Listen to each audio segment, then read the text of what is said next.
म्हणजे भारतीय जनता पार्टीची गाडी आता म्हणाल तर पूर्णपणे रिकामी झाली आहे. आता येणाऱ्या निवडणुकीमध्ये भाजपमुक्त जिल्हा होतो का काय?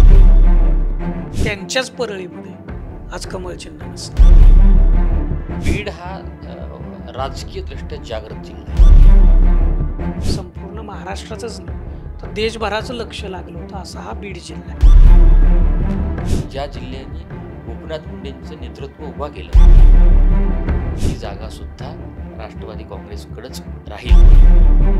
बीडची चर्चा प्रत्येक निवडणुकीमध्ये, त्या ठिकाणी सुद्धा यावेळेस भारतीय जनता पार्टीचा उमेदवार नाही.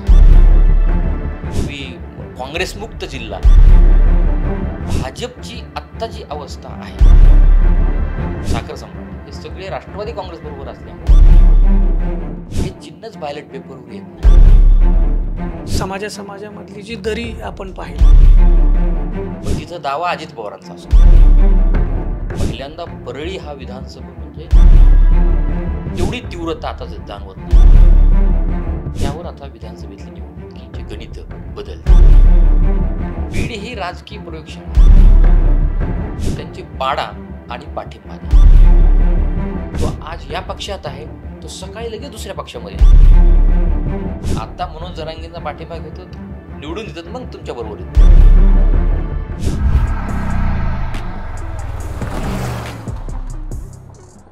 पोस्ट ग्रॅज्युएट डिग्री कोर्सच्या माध्यमातून परिपूर्ण राजकीय नेतृत्व घडवणारं आणि प्राध्यापक राहुल कराड यांच्या संकल्पनेतून साकारलेलं भारतातील पहिलं institute MIT school of government.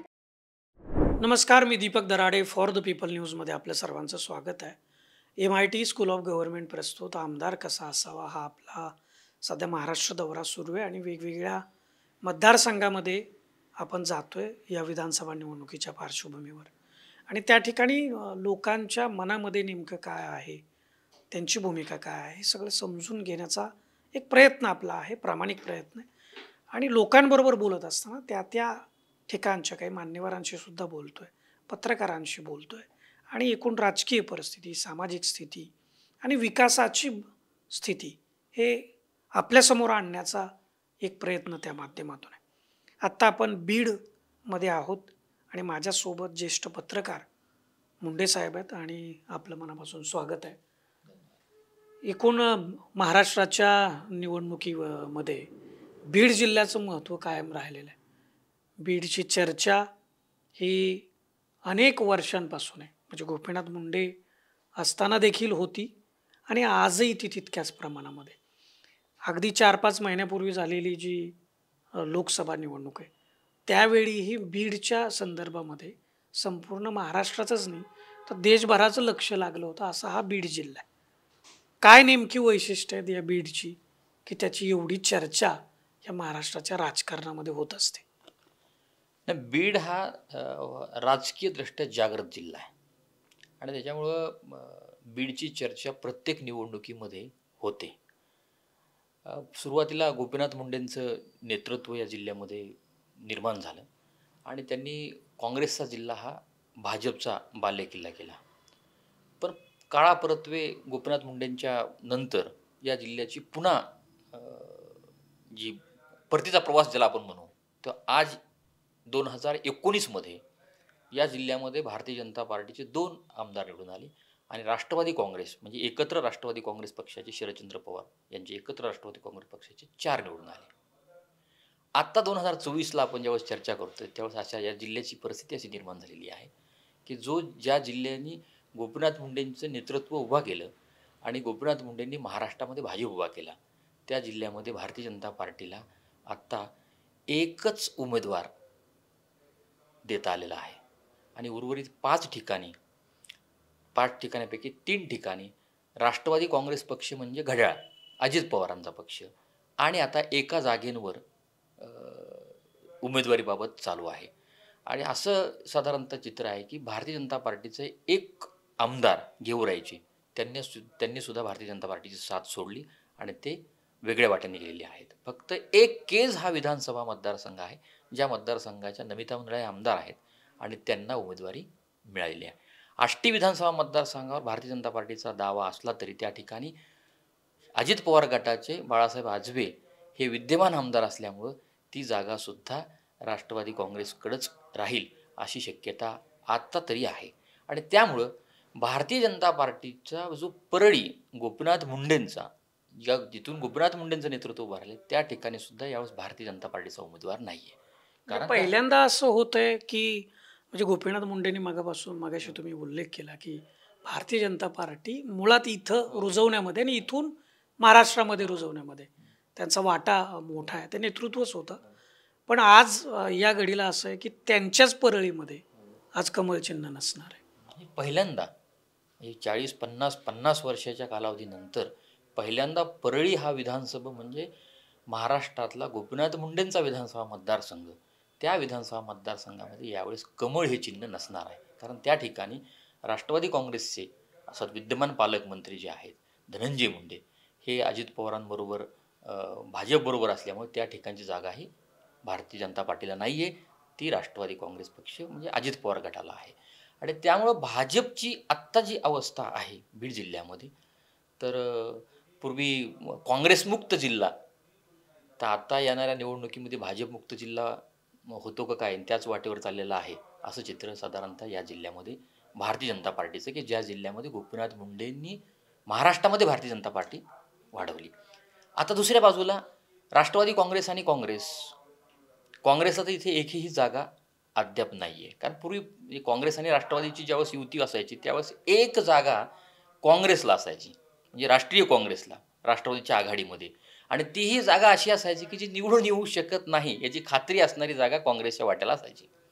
आणि या ठिकाणी राष्ट्रवादी काँग्रेसच्या नेतृत्वाचा प्रभाव असल्यामुळं सगळे मेजर संस्थानिक जे आहेत साखर सम्राट हे सगळे राष्ट्रवादी काँग्रेसबरोबर असल्यामुळं इथं काँग्रेसला लढायला संधी नसायची. आज बी काँग्रेस जवळपास काँग्रेसचं पंजा हे जे चिन्ह आहे हे चिन्हच बॅलेट पेपरवर येत नाही. त्याच्यामुळे इथं काँग्रेसची आता अवस्था कठीण आहे. आणि आता राष्ट्रवादी काँग्रेसमध्ये दोन भाग झाले, एक अजित पवारांची राष्ट्रवादी, शरद पवारांची राष्ट्रवादी. शरद पवारांच्या राष्ट्रवादीतले 3 आमदार हे अजित पवारांबरोबर भाजपबरोबर गेले. फक्त एकच बीड विधानसभेचे आमदार संदीप क्षीरसागर हे शरद पवारांबरोबर राहिले आणि शरद पवारांनी त्यांना उमेदवारी जाहीर केलेली आहे. तसेच आष्टी विधानसभा मतदारसंघामध्ये युवक काँग्रेसचे शरद पवार गटाचे महबूब शेख यांना उमेदवारी जाहीर केलेली आहे. आणि भारतीय जनता पार्टीकडून मागच्या वेळेस निवडणूक लढवलेले रमेश आडसकर हे आता माजलगावमधून आहेत. त्यांनी शरद पवार यांच्या पक्षामध्ये प्रवेश केलेला आहे. आणि गेवराईमध्ये सुद्धा लक्ष्मण पवार जे आहेत ते शरद पवारांकडे जाऊन आलेले आहेत. त्यांनी त्यांच्याकडनं इच्छा, पण त्या ठिकाणी उभाटा म्हणजे उद्धव ठाकरे यांच्या सेनेला एक जागा सुटलेली आहे. आणि आता बीडच्या जागेवर महायुतीमध्ये तिढा चालू आहे की ती अजित पवार गटाला घ्यायची का ती शिंदे शिवसेनेला द्यायची, याच्यावर आणखी चालू आहे. म्हणजे 3 भारतीय जनता पार्टीचं पण चर्चा आहे. नाही, भारतीय जनता पार्टीची चर्चा नाहीच आहे मुळात. कारण या ठिकाणी विद्यमान आमदार आहेत ते राष्ट्रवादी काँग्रेसचे म्हणजे शरदचंद्र पवारचे, पण तिथं दावा अजित पवारांचा असतो. आणि त्यामुळे इथं भारतीय जनता पार्टीची चर्चा नाही. भारतीय जनता पार्टीचे जिल्हा अध्यक्ष जे काही लोक होते ते हे सगळे मेजर कार्यकर्ते आता वेगवेगळ्या पक्षामध्ये निघून गेलेले आहेत. म्हणजे भारतीय जनता पार्टीची गाडी आता म्हणाल तर पूर्णपणे रिकामी झालेली आहे कार्यकर्त्यांच्या पातळीवर. अशा प्रकारचे चित्र भारतीय जनता पार्टीचं इथं आहे. आणि त्यामुळे आत्ता बीड जिल्ह्यामध्ये 3 मतदारसंघामध्ये महायुतीनं उमेदवार जाहीर केलेले आहेत आणि 3 मतदारसंघामध्ये महाविकास आघाडीनं उमेदवार जाहीर केलेले आहेत. अशी आजची राजकीय परिस्थिती आहे. मला सांगा, लोकसभा निवडणुकीच्या वेळी जे चित्र आपण बीड जिल्ह्यामध्ये बघितलं, खास करून मराठा आरक्षण, ओबीसी समाज आणि समाजामधली जी दरी आपण पाहिली ती फार टोकाची आपल्याला दिसली. आजची परिस्थिती काय? मराठा आरक्षणाचा मुद्दा आणि त्या संदर्भातलं आंदोलन या निवडणुकीवरती सुद्धा त्याचं सावट आहे का? निश्चित आहे. कारण मराठा आंदोलनाचे आंदोलक जे मनोज जरांगे पाटील आहेत ते मूळ बीडचे आहेत.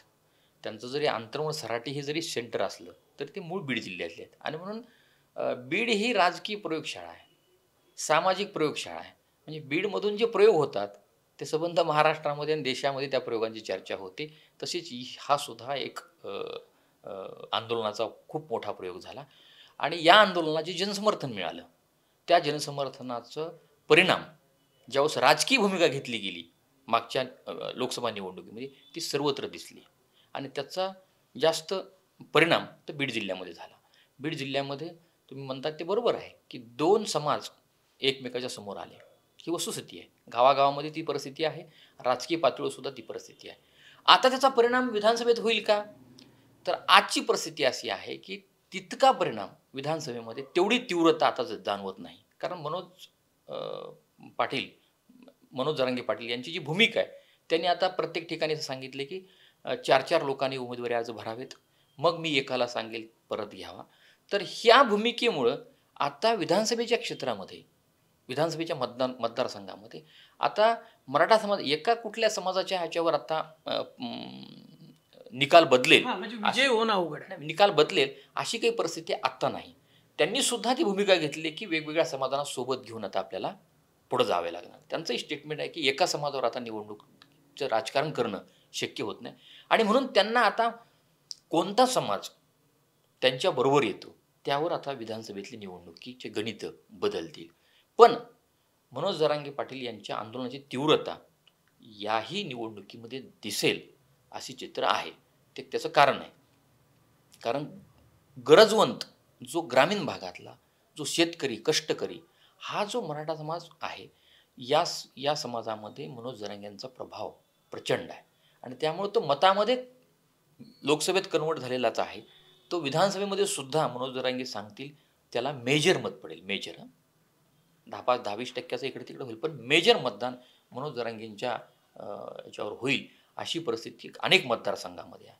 आणि म्हणून त्यांनी जी भूमिका घेतलेली आहे की जे रिझर्वेशनचे मतदारसंघ आहेत त्या ठिकाणी पाठिंबा द्यायचा आणि ज्या ठिकाणी आपला उमेदवार निवडून येतो त्या ठिकाणी मनोज जरांगे हे उमेदवार देणार आहेत. म्हणून त्यांची पाडा आणि पाठिंबा द्या अशा 2 भूमिका आहेत आणि त्या 2 भूमिकेवर बरीच गणितं अवलंबून आहेत, ते दिसत आहेत आणि म्हणूनच प्रमुख राजकीय पक्ष निवडणूक उमेदवार जाहीर करावं. आता बघा, आचारसंहिता लागून जवळपास 12वा दिवस आहे आज, पण अद्यापर्यंत उमेदवाऱ्या निश्चित होत नाही आहेत.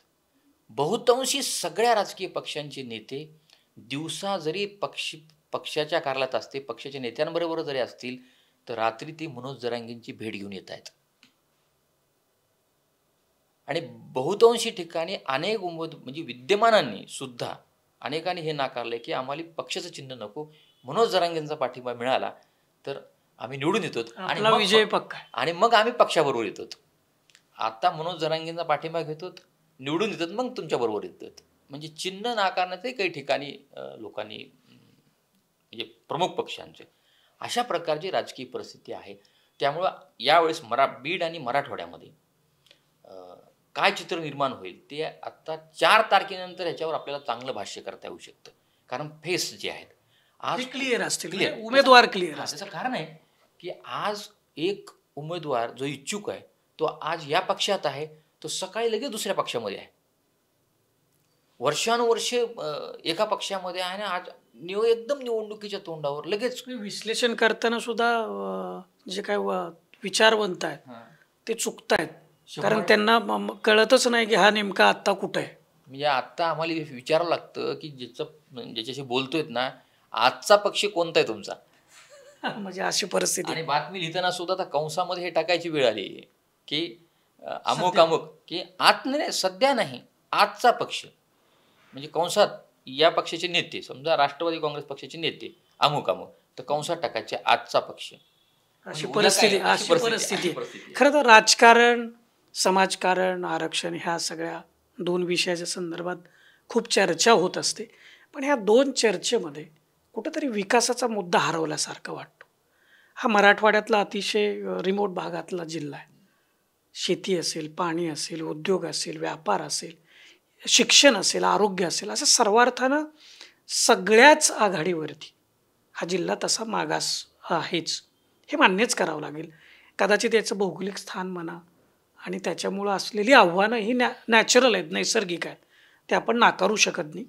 पण त्याच्यावर मात करून या जिल्ह्याचा, इथल्या लोकांचा, इथल्या परिसराचा विकास व्हावा म्हणून आतापर्यंत प्रयत्न झाले नाही असं नाही, पण त्याला यश फार कमी आलं आहे. या पुढच्या काळामध्ये कुठले असे सेक्टर आहेत की ज्याच्यावरती हा येणाऱ्या लोकप्रतिनिधींनी जे निवडून येतील ते कुठल्याही पक्षाचे असो, पण त्यांनी इथं काम त्या विषयांवरती करायला पाहिजे, असं कुठले फॅक्टर? नाही, मूळ मुद्दा असा आहे की बीड हा मराठवाड्यामध्ये भौगोलिकदृष्ट्या मध्य भागात येतो आणि आवर्षण प्रवण क्षेत्रात येतो. भौगोलिक म्हणजे नैसर्गिकदृष्ट्या. त्यामुळं पाण्याचा मूळ जो प्रश्न आहे, इथलं सिंचन जोपर्यंत वाढत नाही तोपर्यंत इथलं दरडोई उत्पन्न वाढणार नाही. आणि म्हणून महाराष्ट्रामध्ये सर्वात कमी दरडोई उत्पन्न असताना दोन जे काही जिल्हे आहेत, हिंगोली आणि बीडमधले काही तालुके, म्हणजे वडवणी आहे, शिरूर आहे आणि हिंगोलीमधले. तर याच्यावरून हे लक्षात येतं की इथलं दरडोई उत्पन्न हे म्हणजे एकदम कमी आहे इतरांच्या तुलनेमध्ये.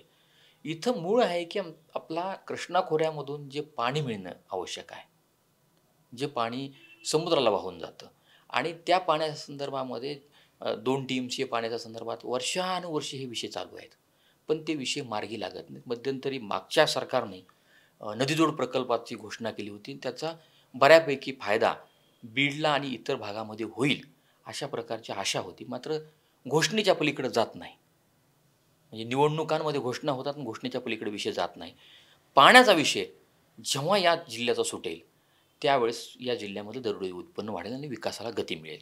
दुसरं कनेक्टिव्हिटीच्या दृष्टिकोनातून सगळ्यात महत्त्वाचं आहे की रेल्वे ही म्हणजे माझ्या अगोदरच्या पिढीपासून जवळपास आता 5 दशकं झालेली आहेत या रेल्वेच्या जुगजुग गाडीची प्रतीक्षा करण्यामध्ये.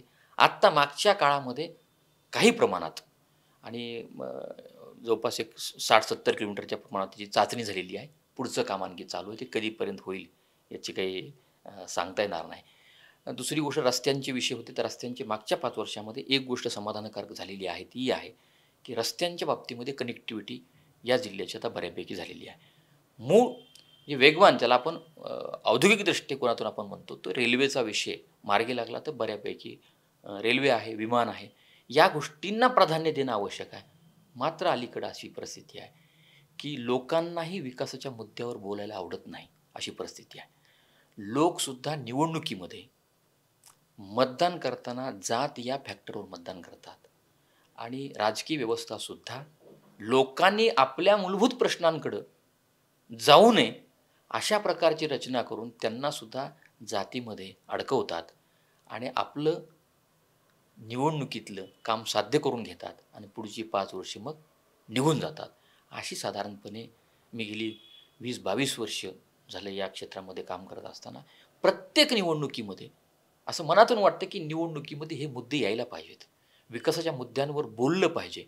पण कुठलाही उमेदवार विकासाच्या मुद्द्यावर बोलत नाही आणि विकासाच्या मुद्द्यावर जेव्हा चर्चा होतो त्यावेळेस उमेदवारसुद्धा म्हणतो, अहो विकासाच्या मुद्द्यावर मतदान देतं कुणी? आकडेमोड जी होती, भाषणं जी होतात, ती भाषणं होतात फक्त स्टेजवर, पण खाली उतरल्यानंतर पूर्णपणे आकडेमोड ही जातीच्या गणितावर होते. आणि आत्ता तर या 2 वर्षामध्ये तर हा म्हणजे पूर्वी आपल्याकडे इतक्या मोठ्या प्रमाणात नव्हतं, पण आत्ता तर दुर्दैवाने जाहीर व्यासपीठावरून सुद्धा जातीची गणितं मांडली जात आहेत. जातीवर बोललं जाते. जात हाच फॅक्टर निवडणुकीमध्ये महत्त्वाचा आहे, अशा प्रकारचं चित्र उभा केलं गेलेलं आहे आणि ते अत्यंत दुर्दैवी आहे. गाव पातळीवर अत्यंत गुण्यागोविंदानं राहणारा समाज, वर्षानुवर्ष अत्यंत प्रेमाने राहणारा समाज या सगळ्या प्रक्रियेमध्ये भरडला जातो आहे आणि त्याच्यामुळं विकासाचे मुद्दे बाजूला जातात आणि फक्त जात, धर्म या मुद्द्यांच्या भोवती निवडणुका फिरतात आणि लोकसुद्धा त्यालाच प्राधान्य देतात. अशी परिस्थिती राजकारणाची. पण एका गोष्टीकडे तुमचं लक्ष वेधतो. MITचे कार्याध्यक्ष राहुल कराड यांनी गेल्या वर्षी मुंबईला राष्ट्रीय आमदार परिषद आयोजित केली आणि देशभरातून त्याला 2000च्याहून अधिक आमदार उपस्थित होते. आणि आमदारांना, लोकप्रतिनिधींना कायदा कळावा, विकासाची ज्या योजना आहेत विकासाच्या त्याची अंमलबजावणी कशी करायची, त्यासाठी कुणाकुणाची मदत होऊ शकते, NGOची मदत कशी घेता येईल, फंड कसे वापरता येतील, विकास आराखडा कसा करायचा, लोकांचे परीक्षणं कशी करायची, या संदर्भातलं सगळं मार्गदर्शन त्या ठिकाणी देण्यात आलं. काय वाटतं आत्ताची ही सगळी राजकीय परिस्थिती बघितल्यावरती अशा पद्धतीच्या ज्या परिषदा आहेत त्या किती आवश्यक वाटतात? खूप महत्त्वाचा मुद्दा मांडला. मी गेली अनेक वर्षे याच्यावर आम्ही चिंतन करतो. मूळ असं आहे की लोकप्रतिनिधी ज्यावेळेस एक आमदार आपण निवडतो त्यावेळेस त्या आमदाराचं नेमकं काम काय असतं हे घटनेमध्ये स्पष्टपणे आहे की विधिमंडळामध्ये कायदा, विधिमंडळामध्ये समाजाला आवश्यक असणारं राज्याला पुढे घेऊन जाणारे कायदे मंडळ येते. त्या कायदे मंडळामध्ये त्यांनी वेगवेगळ्या विषयावर चर्चा केली पाहिजे, वेगवेगळे विषय मांडले पाहिजे आणि त्या विषयातून प्रशासकीय यंत्रणेला आदेश देऊन त्या संदर्भात. पण अलीकडं तुम्ही विधिमंडळाचं जर चित्र बघितलं, म्हणजे आपण विधानसभा जर बघितली तर विधानसभेमध्ये कुठल्या विषयावर चर्चा होते, कुठल्या विधेयकावर चर्चा होते? विधानसभेमध्ये राजकीय गोंधळाशिवाय काही होत नाही. तीच परिस्थिती जे वरचं सभागृह म्हणून ज्याला नियुक्त केले गेले विधान परिषदेमध्ये चर्चा व्हावी अशा प्रकारची अपेक्षा आहे. खालच्या सभागृहातनं वरच्या सभागृहात जे विधेयक येईल त्या विधेयकावर त्या वेगवेगळ्या क्षेत्रातले लोक तिथं असावेत आणि त्या क्षेत्रातल्या लोकांनी त्याच्यावर चर्चा करून एक चांगलं विधेयक राज्याला द्यावं. मात्र त्या सभागृहामध्ये थेट हाणामाऱ्या, त्या सभागृहामध्ये थेट शिवीगाळ, त्या सभागृहामध्ये थेट एकमेकाची उणीधुणी काढणं आणि राजकीय भाष्याशिवाय काही होत नाही. मूळ मुद्दा आहे की आपल्याला जी जबाबदारी दिलेली आहे ती जबाबदारी आपण नीटपणे पार पाडतो का, त्याचं भान आहे का, असा प्रश्न पडतो. आणि म्हणून लोकप्रतिनिधी आता आमदार ज्यावेळेस निवडतात ना, आमदारांना निवडल्यानंतर आमदारांचं काम काय आहे ही सगळ्यात महत्त्वाची आणि ह्याचं शिक्षण होणं आवश्यक आहे. म्हणून अशा परिस्थितींची आवश्यकता आहे.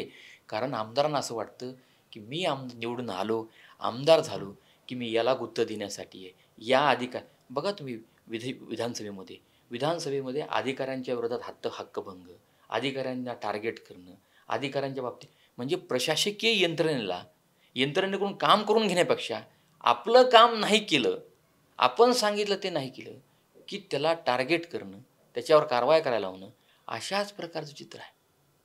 याच्यापेक्षा दुसरं चित्र आहे का महाराष्ट्रात कुठल्या विधानसभेमध्ये? याच्यामुळे याची आवश्यकता वाटते. आणि याच्यामुळं अशा प्रकारच्या आपल्या जबाबदाऱ्या, आपली कर्तव्ये, ज्या पदावर तुम्ही बसलात, आपण बातमीदार म्हणून काम करतो, आपलं काम काय आहे हे आपल्या लक्षात आलं पाहिजे. त्याच पद्धतीनं लोकप्रतिनिधी म्हणून जेव्हा जातात, लोकप्रतिनिधीला लोक फॉलो करत असतात. त्या लोकप्रतिनिधी कसा वागतो, लोकप्रतिनिधी काय मांडतो त्याच्यावर प्रभाव जनमतावर पडत असतो. लोकप्रतिनिधींनी जर समाजाला दिशा द्यायची असेल, जर राज्याला दिशा द्यायची असेल तर लोकप्रतिनिधींनी काही जबाबदारीने काही विषय केले पाहिजेत. म्हणून लोकप्रतिनिधी झाल्यानंतर आमदारांनी किमान 1 महिन्यातून 5 दिवस तरी आपण या राज्यासाठी, या मतदारसंघासाठी आपले सगळे वैयक्तिक इंटरेस्ट बाजूला ठेवून, कार्यकर्त्यांचे इंटरेस्ट बाजूला ठेवून आपण किमान 5 दिवस या मतदारसंघासाठी, ज्या लोकांनी आपल्याला मतदान केले त्या लोकांसाठी आपल्याला काम करायचं आहे. असं जर केलं तर मला वाटतं चित्र चांगलं निर्माण होऊ शकतं. ही जाणीव करून देण्यासाठी अशा परिस्थितींची आवश्यकता आहे. काही ना काही परिणाम पडतो. अलीकडं लोकांनाही असं वाटतं की आमदार झाले की सगळेच प्रश्न सुटले. लोक कुठलेही प्रश्न आमदाराकडे घेऊन येतात आणि आमदारसुद्धा मतांसाठी आता त्याला म्हणजे सगळं दुजोरा देत बसतात. ही म्हणजे अशी परिस्थिती. आपण वेळ दिलात आणि बीड जिल्ह्याच्या राजकारणाविषयी, सामाजिक प्रश्नांविषयी आणि इथल्या विकासाच्या मुद्द्यांविषयी अतिशय स्पष्टपणे सविस्तरानं मांडणी केली. त्याबद्दल मनापासून धन्यवाद. आपला हा जो महाराष्ट्र दौरा आहे, आमदार कसा असावा, MIT स्कूल ऑफ गव्हर्नमेंट प्रस्तुत, तो असाच पुढच्या मतदारसंघामध्ये जाणार आहे. आपण तिथल्या लोकांशी बोलणार आहे, मान्यवरांशी बोलणार आहे आणि ही जी त्यांची भूमिका आहे, त्यांची जी मतं आहेत, ही आपल्यापर्यंत आम्ही घेऊन येणार आहे. तुम्ही फॉर द पीपलला सोबत करा. यूट्यूब, फेसबुक आणि इंस्टाग्रामवरती आमच्या चॅनलला फॉलो करा, लाईक करा, सबस्क्राईब करा. कॅमेरामन रोहित वनकटेसह मी Deepak Darade, for the people news, Beed. Bharat दुनिया का सबसे बड़ा लोकतंत्र और NLC भारत देश का सबसे बड़ा गैर राजनीतिक मंच. शक्तिशाली लोकतंत्र के लिए राहुल कराट का सार्थक कदम. मुंबई में हुआ ऐतिहासिक प्रथम राष्ट्रीय विधायक सम्मेलन.